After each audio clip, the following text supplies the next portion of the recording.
Here we are going to discuss about the structure of carbonyl group.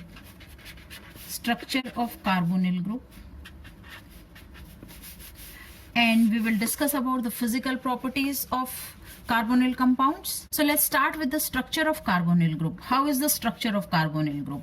Here the carbonyl carbon, this carbon is sp2 hybridized. It is sp2 hybridized. We know carbon's excited state configuration is 1s2, 2s2, 2px1, 2py1 and 2pz1. So sp2 hybridization means these three are participating, and that is why three hybrid orbitals will formed which are arranged in trigonal planar manner. Now all these are half filled. Now one will overlap with the hydrogen if it is an aldehyde, or the other will overlap with the hydrogen or the sp3 hybridized carbon if it is an alkyl group or hydrogen formaldehyde, etc., etc. So that's how the structure is. Now what about the third one? Third one will overlap with the p orbital of oxygen like this. So in this way it is a planar structure because sp2 hybridization, so it means it should be trigonal planar. So it is a planar structure. So whatever the atoms are there. Now what about the unhybridized orbital left with carbon, this one which is left unhybridized, this one, what will happen to it? It will overlap with the oxygen's p orbital sideways in this way. So that is how this will be having, carbon will be having 3 sigma bond, carbonyl carbon will be having 3 sigma bonds, all these 3 are sigma bonds, and 1 pi bond with oxygen. And that is how the structure is. It is planar structure, sp2 hybridization, all these are the specialty about the structure. Now one more thing we should understand about carbonyl group, what it is, that is here oxygen is more electronegative. Because oxygen is more electronegative, that is why it will be existing in 2 resonating structures. What are these 2 structures? Here oxygen is more electronegative. It means this pair of electron, the pi pair of electron, it tends to withdraw towards itself. So the next structure will be 2 to 4 to 6, 3 lone pairs will be there. Earlier there were only 2 lone pairs. While this oxygen is more electronegative, that is why it tends to withdraw the pi pair of electron towards itself. That is how the double bond converted single bond and oxygen gets negatively charged, and in turn carbon will become positively charged. So we have 2 resonating structures for the carbonyl group. One is which is neutral, this is A, which is neutral, and the other one is that is dipolar.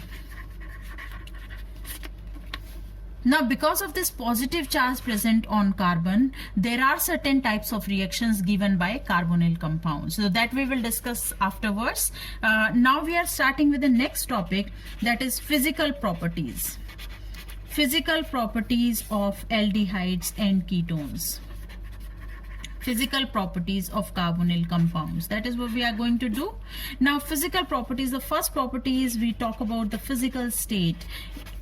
Except then methanol or except then formaldehyde, rest all the aldehydes and ketones are either liquids at room temperature or solids. Higher are solids, but ethanol or propanone, etc., all these are liquids at room temperature. Formaldehyde is the only aldehyde which is existing in the gaseous state at room temperature. Gaseous at room temperature. So that is what we should understand. Methanol or formaldehyde is gas at room temperature, while rest all aldehydes and ketones are liquids.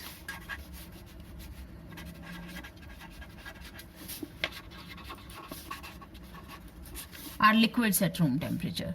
Now the next property, next physical property is that is boiling point. Now what about boiling point of aldehydes and ketones? Before we start discussing about this property, we just want to see this, that why boiling point is there. Boiling point means we are converting liquid state into the vapor state. For that we need to overcome the intermolecular forces of attraction. So boiling point of any compound that depends upon the intermolecular forces of attraction, stronger intermolecular forces of attraction, higher is the boiling point.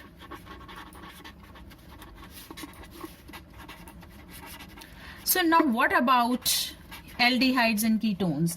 What type of forces of attractions are there in the aldehydes and ketones? What are these? Like if we compare the boiling point of any aldehyde or ketone with remaining compounds, remaining corresponding compounds, like if we compare with the corresponding alkane, say it is butane, butane is the corresponding alkane, and to this we can have, that is methoxyethane,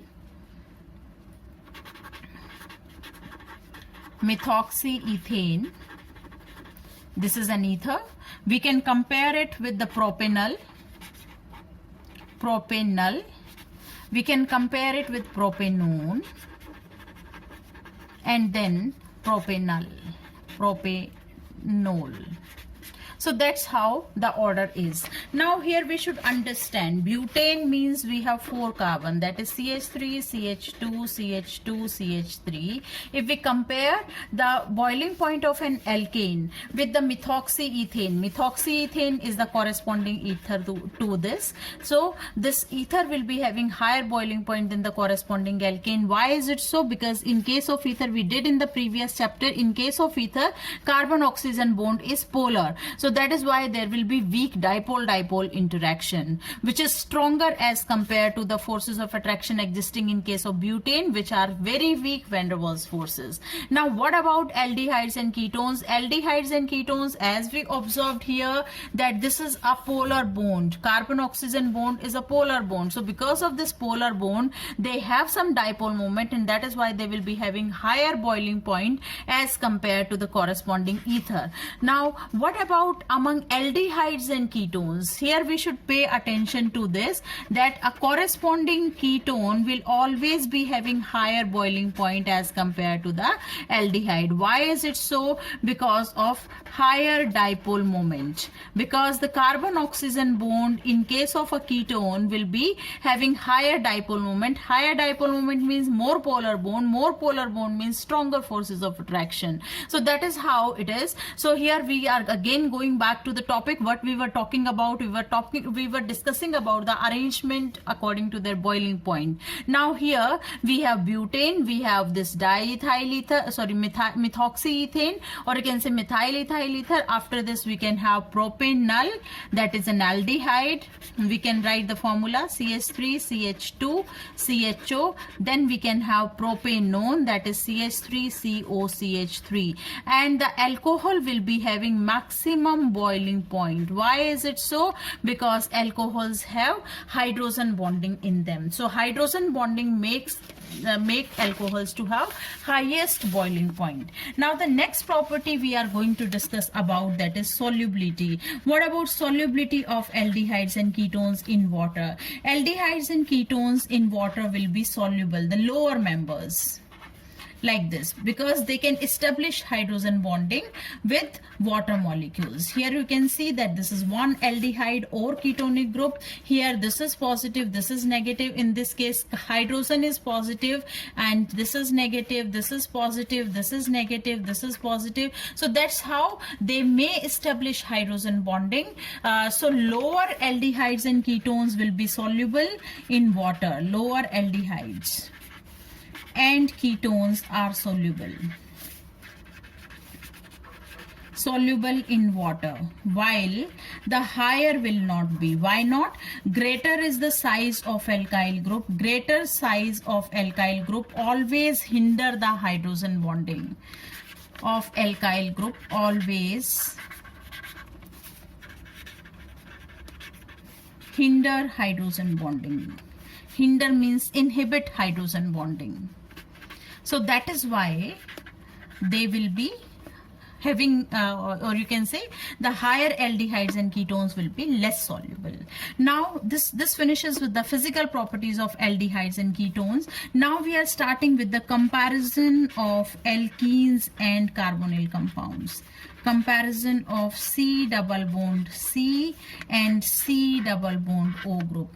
Now here we should pay attention that in case of alkenes also there is a double bond between carbon and carbon, while in case of this also there is a double bond. But here you should observe that alkenes always have a tendency to undergo electrophilic addition reaction. Electrophilic addition reaction, while in this case they have a tendency to undergo nucleophilic addition reaction.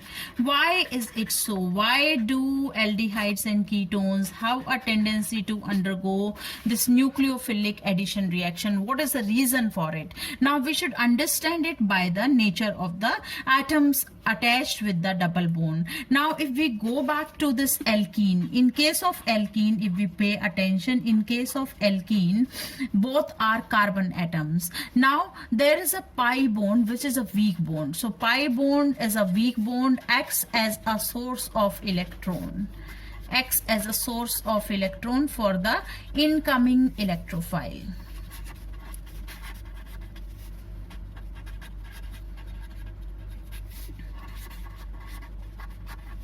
That is why this alkenes have tendency to undergo electrophilic addition reaction, because the pi bond is a source or is a very weak bond. That is why it will act as a source of electron for the incoming electrophile, and that is why the electrophile will easily come and get attached to this, and that is why they have a tendency to undergo electrophilic addition reaction. Now what about carbonyl group? In carbonyl group also we have a pi bond, but here that pi bond or pi electrons are already attracted towards oxygen. So that is why we get this as a structure: oxygen negative, carbon positive. This pi pair of electron is already shifted to oxygen. So here, because carbon is positively charged, carbon is acting as an electrophilic center. It is acting as an electrophilic center. So that is why a nucleophile, which is an electron rich species, can easily come and get attached to this positively charged carbon. So what is the reason? Why do aldehydes and ketones have a tendency to undergo nucleophilic addition reaction? Because of presence of positive charge. Presence of positive charge, or you may say because of the electrophilicity of carbonyl carbon. Because of this particular reason, they have a tendency to undergo, because of presence of positive charge or electrophilicity of carbonyl carbon, aldehydes and ketones have a tendency, aldehydes and ketones have a tendency to undergo